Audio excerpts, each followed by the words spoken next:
자, 오늘은 우리 구약성경 이사야서의 말씀을 또 함께 봅니다. 이사야서 31장의 말씀입니다. 구약성경 1003면 이사야서 31장 1절에서 9절에 있는 말씀까지 제가 한 절 읽고 여러분이 한 절 읽고 함께 교독합니다. 이사야서 31장 1절입니다. 도움을 구하러 애굽으로 내려가는 자들은 화 있을진저 그들은 말을 의지하며 병거의 많음과 마병의 심히 강함을 의지하고 이스라엘의 거룩하신 이를 앙무하지 아니하며 여호와를 구하지 아니하나니 여호와께서도 지혜로우신즉 재앙을 내리실 것이라. 그의 말씀들을 변하게 하지 아니하시고 일어나사 악행하는 자들의 집을 치시며 행악을 돕는 자들을 치시리니 애굽은 사람이요 신이 아니며 그들의 말들은 육체요 영이 아니라 여호와께서 그의 손을 펴시면 돕는 자도 넘어지며 도움을 받는 자도 엎드려져서 다 함께 멸망하리라. 여호와께서 이같이 내게 이르시되 큰 사자나 젊은 자가 자기의 먹이를 움키고 으르렁거릴 때에 그것을 치려고 여러 목자를 불러왔다 할지라도 그것이 그들의 소리로 말미암아 놀라지 아니할 것이요 그들의 떠들므로 말미암아 굴복하지 아니할 것이라. 이와 같이 나 만군의 여호와가 강림하여 시온산과 그 언덕에서 싸울 것이라. 새가 날개치며 그 새끼를 보호함같이 나 만군의 여호와가 예루살렘을 보호할 것이라.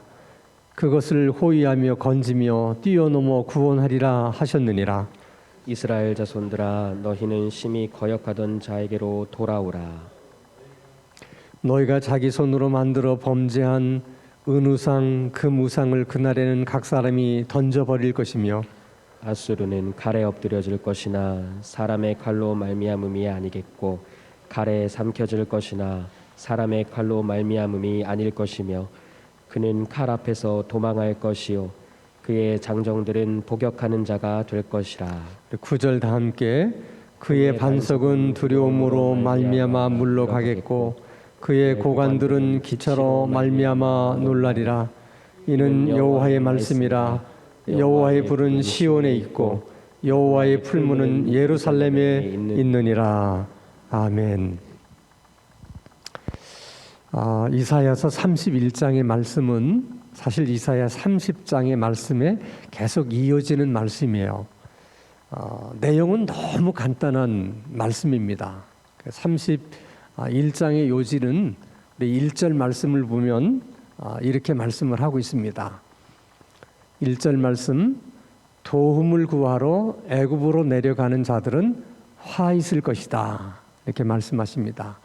도대체 도움을 구하러 애굽으로 내려가는 자들은 누구를 가리키는 거겠습니까? 아수르의 침공의 두려움을 느꼈던 남왕국 유다의 왕이 애굽에 사신들을 보내서 도움을 요청하도록 보낸 사람들을 가리키는 것입니다. 그들을 향해서 화 있다고 하는 것은 결국 그들을 보낸 남왕국 유다가 하나님의 화가 있을 것이다. 이제 그런 말씀으로 우리가 이해할 수가 있겠습니다. 특별히 2절 말씀을 보면 여호와께서 지혜로우신즉 재앙을 내리실 것이다. 애굽으로 도움을 구하러 가는 자에게 화가 있을 것이며 내가 그들에게 뭘 내리시겠다? 재앙을 내리시겠다. 그런 말씀입니다. 그래서 우리가 언뜻 생각하면 지금 나라가 위급해져서 애굽에 도움을 청하고 도움을 구하러 가는 일이 왜 하나님께서 화를 내리실 일이고 그것이 재앙을 내리실 일일까? 아니 그렇다면 예수 믿는 사람들은 어려운 일이 있으면 뭐 누구에게 도움을 구하러 갈 수 없고 그저 기도만 하고 있어야 되는 걸까? 그런 건 아니잖아요. 우리에게도 어려움이 있으면 물론 하나님 앞에 기도하지만은 또 우리가 해야 될 일들은 우리가 또 해야 되잖아요. 그래서 뭐 아는 사람에게 도움을 구할 수도 있고 뭐 도움을 또 요청할 수도 있고 그런데 왜 하나님께서 저렇게 말씀하실까? 그러니까 하나님은 모든 문제에 있어서 동기를 보시는 분이에요. 그 마음을 보시는 하나님이시라는 것입니다. 그러니까 도움을 구하러 갔다는 그 사실 자체가 문제가 있는 게 아니고 그 동기가 어떤 동기로 지금 너희들이 애굽에게 도움을 요청하러 가느냐, 그걸 하나님이 지금 말씀하시는 것입니다. 자, 우리가 한번 돌이켜 생각해 보면 지금 남한국 유다가 왜 이렇게 국가적으로 위기를 만나게 된 것입니까? 간단합니다.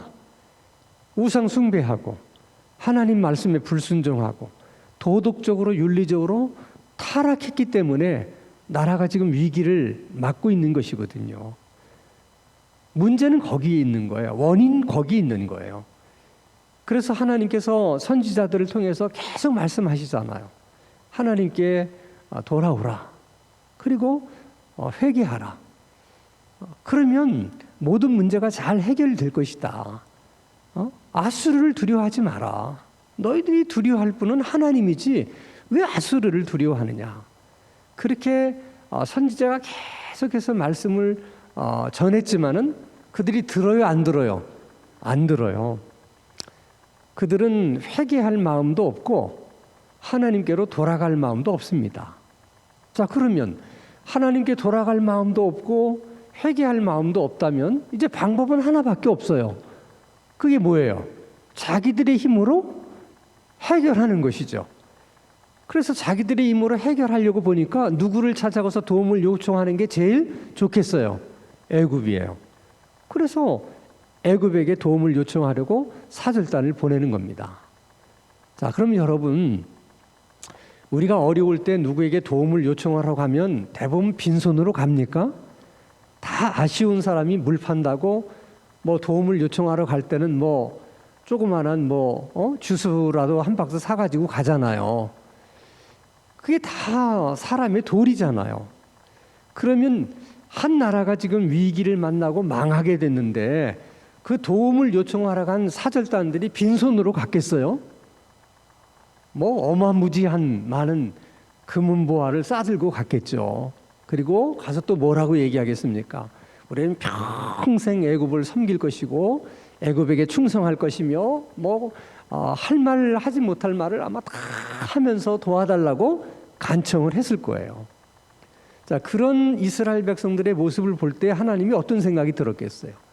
저들이 지금 애굽에게 행하는 저 열심에 반의 반만 해더라도 하나님 앞에 벌써 그 문제가 해결될 수 있는 문제예요. 아니, 왜 이렇게 쉬운 길을 놔두고 그렇게 먼 길로 돌아가느냐는 것이죠. 근데 문제는 이렇게 고생하면서 먼 길로 돌아가더라도 문제만 해결된다면이야. 까짓 거 고생을 좀 하긴 했지만 또 길을 먼 길로 돌아가기는 했지만 그래도 해결이 됐으니까. 근데 문제는 뭐예요? 쉬운 길을 놔두고 먼 길을 고생하며 돌아갔는데 문제 해결이 돼요, 안 돼요? 안 된다는 거죠. 그러니까 여러분, 인생을 이렇게 사는 사람처럼 어리석고 바보스러운 사람이 없어요. 그러니까 쉬운 길을 놔두고 어려운 길을 돌아가는 것만으로도 참 힘든 일인데 결국은 그렇게 쉬운 길을 놔두고 어려운 길을 돌아 갔는데 아무런 소득이 없다. 그 인생이 얼마나 불쌍해요. 그런데 여러분, 이런 이야기들이 성경 속의 이야기만이 아니라는 거예요. 항상 이렇게 사는 인생들이 있다는 거예요. 그래서 하나님 앞에 회개하고 하나님 앞에 돌아오기만 하면 간단히 해결될 문제인데 그 문제를 놔두고 자꾸 돌아서 다른 방법으로 어떻게든 그 문제를 해결해 보려고 애쓰면서 먼 길을 돌아가고 있다는 것이죠. 하나님이 뭐라 그러시겠어요? 가봐라. 그렇게 돌아가 봐라. 거기에 뭐가 있는지 끝까지 가봐라. 가도 결국은 해결책이 없는 거예요. 문제는 여러분, 우리가 하나님 앞에 우리의 마음이 떠나면 그때부터 인생은 힘들어지는 거예요. 하나님이 회개하라. 그러면 회개할 마음이 생기고 하나님께로 돌아오라. 그러면 돌아갈 마음이 생기고 그게 복인 줄로 믿습니다. 근데 남왕국 유다는 그런 마음이 없었던 것입니다. 자, 그럼 우리가 누구를 정말 의지해야 되느냐? 우리 시편 89편 32절 말씀 보면 아주 하나님이 분명하게 말씀하세요. 내가 회초리로 그들의 죄를 다스리며 채찍으로 그들의 죄악을 벌하리로다. 그러니까 하나님께서 회초리로 그 죄를 다스리시고 채찍으로 그들의 죄악을 다스리신다. 그러면 결국은 아수르가 지금 남왕국 유다를 지금 위협하고 있는데, 결국은 그 아수르도 그렇고 애굽도 그렇고 다 하나님의 손에 뭐예요? 회초리고 또 몽둥이고 채찍이고, 다 하나님이 그들을 통해서 이스라엘을 때리시는 거예요. 그들은 지금 문제가 뭐예요? 지금 하나님께서 잘못하고 있는 남왕국 유다를 아수르라고 하는 채찍으로 그들을 지금 때리시려고 하는데, 그들은 뭘 두려워하는 거예요? 그 채찍으로 때리시는 하나님을 두려워하는 게 아니라 그 채찍 자체를 두려워하고 있다는 거예요. 하나님이 보실 때는 너무 답답한 거죠. 그리고 그들이 문제 해결을 보려면 누구하고 문제를 해결을 봐야 됩니까? 우리말로 누구랑 쇼부를 봐야 돼. 채찍을 들고 계신 하나님하고 쇼부를 봐야 되는데, 이들은 지금 누구하고 쇼부를 자꾸 보려고 그래. 회초리하고 쇼부를 보려고 그래. 그러니까 쇼부가 돼, 안 돼? 안 된다는 거예요. 지금 계속 하나님께서 그 말씀을 하시는 거야. 너희들이 정말 두려워할 자가 누구고, 그 문제를 해결하기 위해서 누굴 찾아와야 되는지, 누구하고 쇼부를 봐야 되는지를 너희들이 모른다는 거야. 다 그들은 내 손 안에 든 채찍일 뿐이라는 거야. 그러면서 3절에 또 어마무시한 말씀을 하세요. 3절 말씀 보겠습니다. 애굽은 사람이요 신이 아니며 그들의 말들은 육체요 영이 아니라 여호와께서 그의 손을 펴시면, 자, 그 다음에 중요해요. 돕는 자도 넘어지며 도움을 받는 자도 엎드려져서 다 함께 망한다. 응? 그러니까 너희들이 지금 애굽에게 도움을 요청을 하고 갔는데, 하나님이 한번 손을 들어서 치시면 남왕국 유다만 멸망하는 것이 아니라 남왕국 유다를 도우려고 했던 애굽도 망한다는 거예요. 그럼 애굽은 왜 망하는 거예요? 남왕국 유다를 도와주려고 했기 때문에 망하는 거예요.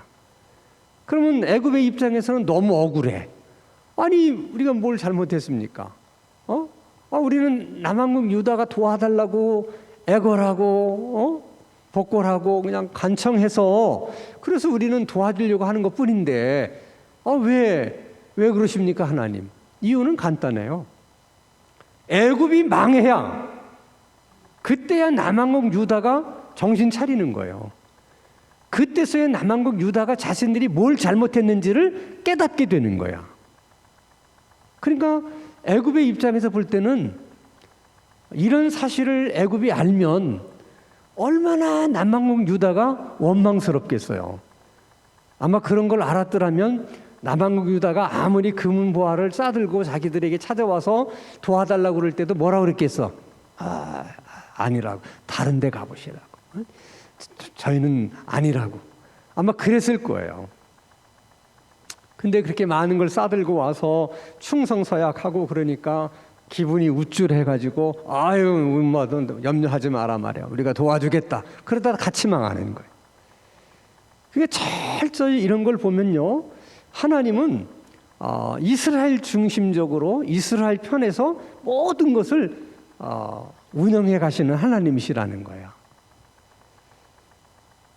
그래서 사실 믿지 않는 사람의 입장에서 생각해 보면 너무 하나님이 편협하신 하나님이고 이스라엘을 편애하시는 하나님이고 이런 생각을 가질 수 있는데, 그것은 하나님을 잘 몰라서 그래요.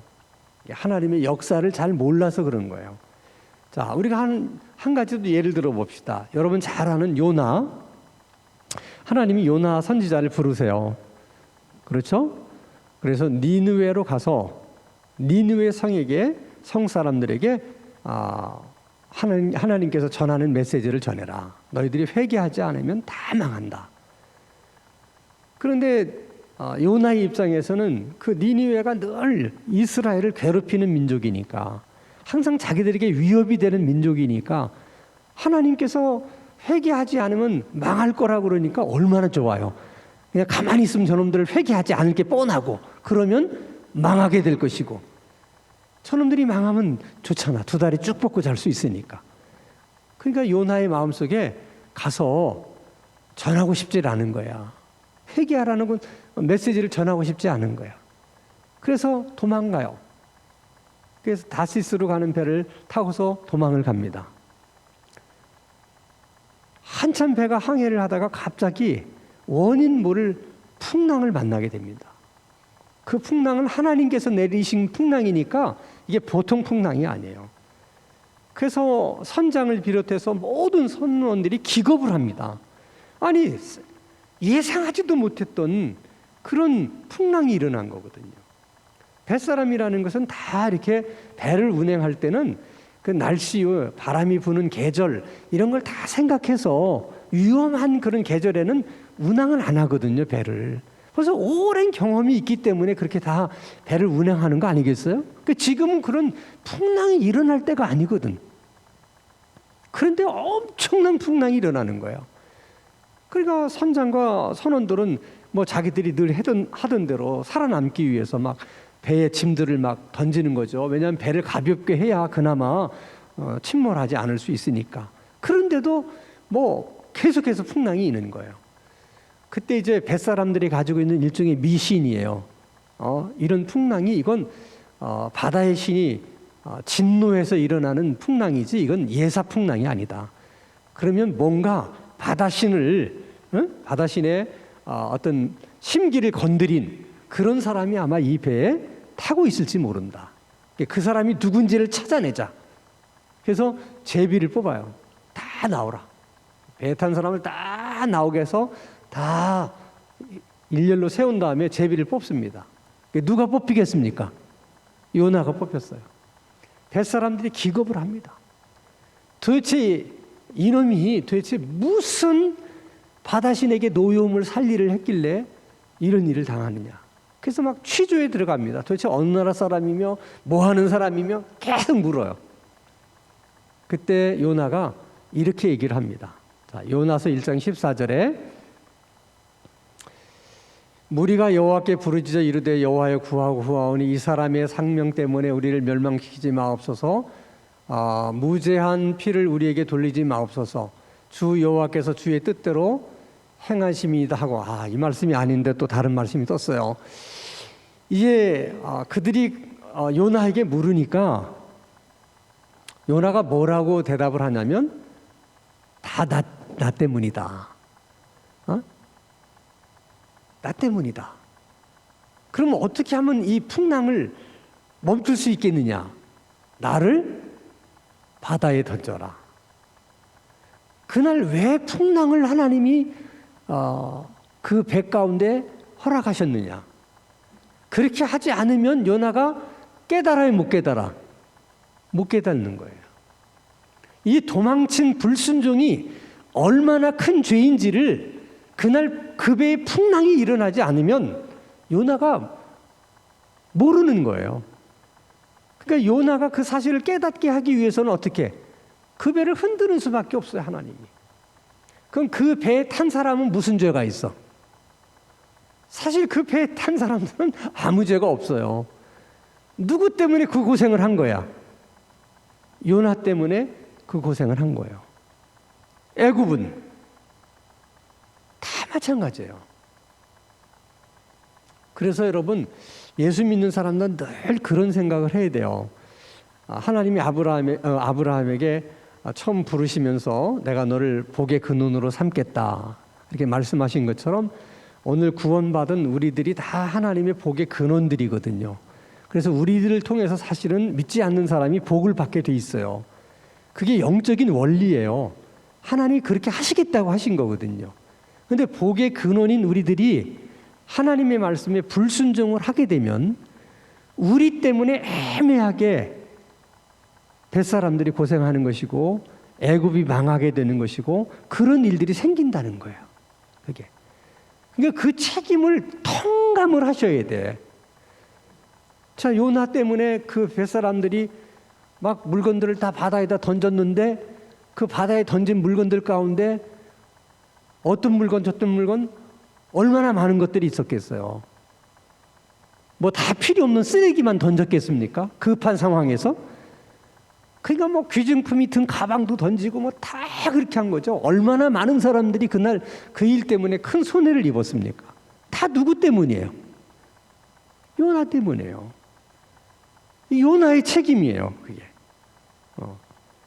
그런 것처럼 오늘 우리들이 다 그런 복의 근원으로서 그런 어떤 책임을 느끼면서 살아야 된다는 거예요. 가정에서 무슨 일이 일어나도 어려운 일이 생기면 먼저 아버지가 엄마가 혹시 내가 하나님 앞에 뭔가 불순종해서 이것을 깨달으라고 주신 하나님의 채찍은 아닐까 가장 먼저 생각해 봐야 될 문제예요.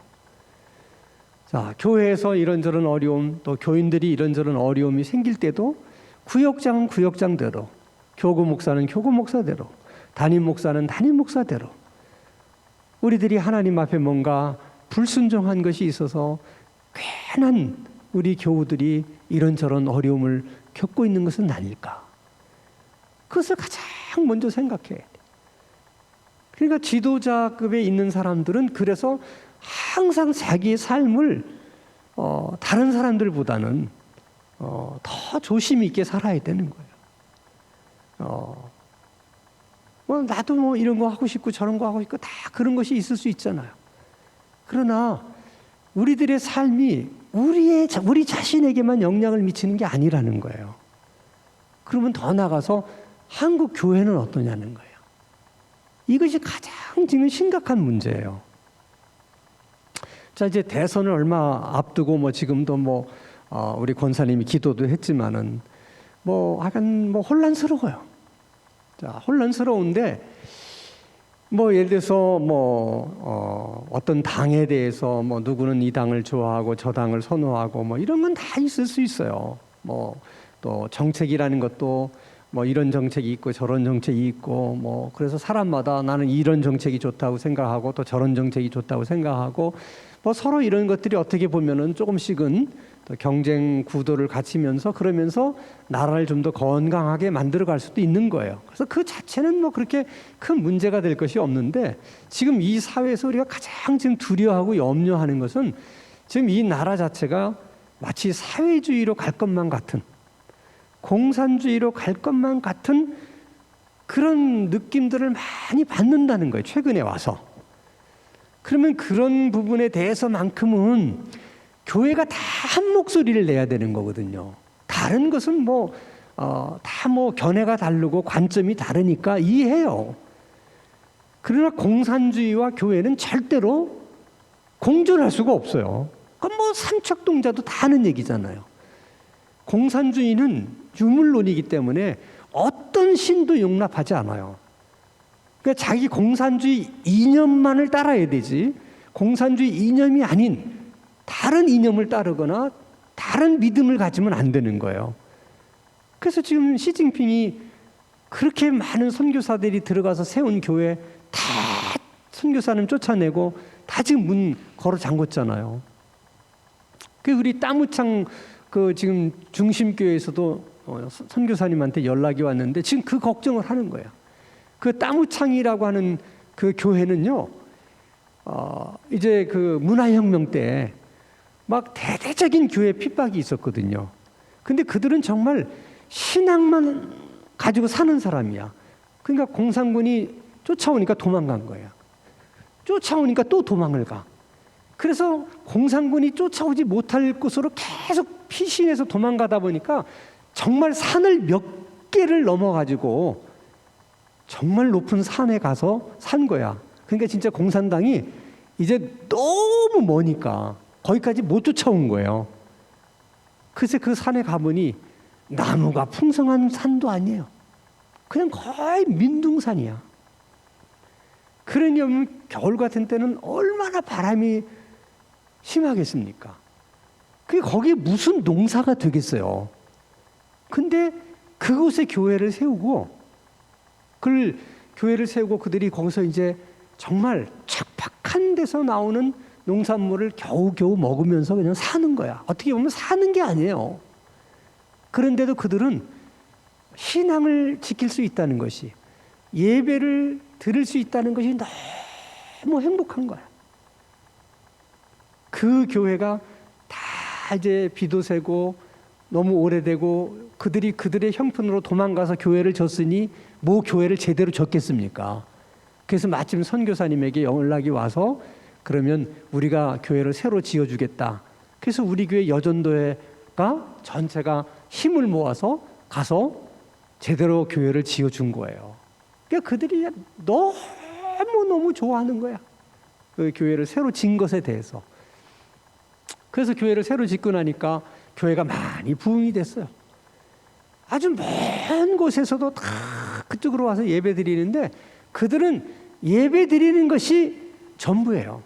우리가 여기서 가난하게 살든 어떻게 살든 예배 드리는. 그래서 여러분 그분들이 부르는 찬양을 우리가 동영상으로 찍어가지고 와서 보니까 다 놀랬잖아요. 그 높은 산에서 그렇게 하는 사람들이 노래를 부르는데 꼭 정말 천사들이 그렇게 부르는 것처럼. 그들에게 무슨 유명한 지휘자가 있겠습니까? 무슨 악기가 있겠습니까? 그런데도 그 마음속에서 우러나오는 그 찬양을 부르는 거예요. 근데 지금 거기까지도 지금 공산 이 주위에 이 지금 박해가 미칠 것 같아서 지금 이제 그걸 기도 제목으로 좀 부탁을 한 거예요. 근데 지금 우리 사회가 그런 거예요. 사실 지금까지 교회는 어떤 꿈을 꾸면서 살았느냐? 비록 그때는 교회가 이렇게 힘이 없었어요. 다 연약하고 가난하고 그랬지만은 그래도 교회가 믿음 하나 가지고 꿈을 꿨어요. 하나님, 저 북한 땅 예전에 그 평양과 선천, 의주 다 교회들이 부흥하던 곳인데 그 무너진 재단들을 하나님 다시 세워주십시오. 그래서 말도 안 되는 것 같았지만 그 당시에는 40년 전에 하나님 남북을 평화롭게 통일되게 해주십시오. 그래서 다시 북한의 무너진 교회들을 다시 세울 수 있게 해주세요. 그런 꿈을 가지고 늘 기도해 왔어요, 교회가. 근데 어느새 교회들이 요즘에 와서는 그런 기도도 안 드릴 뿐더러 정말 이 교회 때문에 교회가 하나님 앞에 바로 서서 하나님의 이 교회를 보시고 북한을 정말 남한처럼 그런 민주주의 국가로 하나님이 통일시켜 줄 수도 있는 것인데 소련이 무너진 걸 보면 북한이 그렇게 될 수 있는 거 불가능한 거 아니에요. 그런데 교회가 계속해서 하나님 앞에 불순종하고 바로 서지 못하게 되니까 지금 북한이 우리나라처럼 되는 게 아니라 우리나라가 북한처럼 될 지금 형편에 놓인 것 같다는 생각이 들어서 너무너무 힘든 거예요, 마음이. 어떻게 교회가 이런 일에 대해서도 한 목소리를 내지 못하고 저마다 얘기를 하는 거예요. 그리고 계속 사회로부터 여러 가지로 지탄을 받잖아요. 이게 얼마나 두려운 일이냐. 하나님이 누군들 채찍으로 들어 쓰지 못하겠습니까? 꼭 그렇게 해야지만 우리가 잘못한 걸 깨달았습니까? 꼭 하나님이 그렇게 채찍으로 때리셔야만 한국교회가 비로소 그때서 우리가 잘못했다는 것을 깨달아야만 합니까? 그래서 우리가 정말 기도의 사람들이 먼저 이게 다 우리 책임이다. 내 책임이다. 우리 한국교회의 책임이다. 우리 한국교회가 정말 하나님 앞에 바로 서서 정말 하나님 말씀에 잘 순종하는 하나님 마음을 기쁘게 해드리는 교회가 되기만 하면 북한 땅도 하나님께서 남한과 같은 나라를 만들어 주실 것이다. 아멘. 그 나라를 우리가 꿈꾸고 우리가 소망해야 돼요. 어떻게 이 나라가 세워졌는데 이 나라가 북한 같은 나라가 되면 되겠습니까? 우리는 자꾸 다른 사람만 탓해요. 누가 들어와서 어떻게 됐고 누가 모여서 어떻게 됐고. 하나님은 한 번도 그들을 택해 한 적이 없어요. 언제나 하나님은 이스라엘 백성들에 대해서 얘기했고 남한국 유다에 대해서 말씀하셨지, 주변국이 잘했는지 잘못했는지는 한 번도 하나님 말씀하신 적 없어요. 하나님의 관심은 언제 하나님 백성에게만 있어요. 우리도 기억하셔야 돼요. 절대 여러분 누구 때문이다 누구 이런 얘기 하지 마세요. 그것은 교회 교인으로서 참 가슴 아픈 얘기예요. 그게 틀린 얘기는 아니지만 우리는 그런 얘기를 할 입장이 아니에요. 왜냐하면 하나님은 그들에게 관심이 있는 게 아니라 누구에게 관심이 있다고. 지금 우리에게 관심이 있는 거예요. 네가 하나님 말씀에 잘 순종하고 있냐? 네가 하나님 앞에 바로 서고 있냐? 네가 하나님 앞에 정말 기도의 사람으로 기도하고 있느냐? 그걸 하나님이 물으시는 것이지, 그들이 이렇게 잘못하고 저렇게 잘못하고 사람 같지도 않고 이런 걸 묻는 게 아니라니까요, 하나님이. 근데 우리는 덩달아서 거기에서 이 사람이 어떻고 저 사람이 어떻고 다 그 얘기만 하잖아 지금.